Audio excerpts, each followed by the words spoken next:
नमस्कार. मी सुलेखा तळवलकर. दिल के करीबच्या निमित्ताने ना अनेक क्षेत्रातल्या दिग्गजांशी माझ्या गाठीभेटी तर होतातच आणि उद्यमशीलमुळे माझी ओळख झाली ती टेस्ट फॉर लाईफ आटा आणि रेडी मिक्सेसची. सगळ्यात आधी मी त्यांचं काय ट्राय केलं असेल तर ज्वारीचा आटा. मी थोडीशी बॅकग्राऊंड देते. आम्ही तळवलकर म्हणजे तुम्हाला कळलंच असेल की आम्ही सगळे हेल्थ कॉन्शियस घरातले. माझा नवरा, दोन्ही मुलं, आम्ही खूप डाएट फॉलो करतो आणि त्याच्यामुळे आमची बाई येते सकाळी 6:30 वाजता.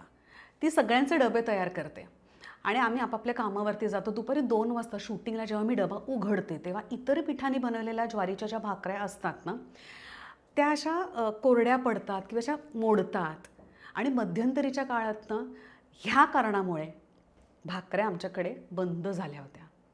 पण ही तुम्हाला अतिशयोक्ती वाटेल, जेव्हापासून टेस्ट फॉर लाईफ ज्वारीच्या आट्याच्या आम्ही भाकऱ्या बनवायला लागलो तेव्हा 6:30 वाजता बनलेली भाकरी दुपारी 2 वाजता अशी छान मऊ आणि लुसलुशीत असायची. मग काय, सवयच लागली त्या छान मऊ भाकऱ्यांची.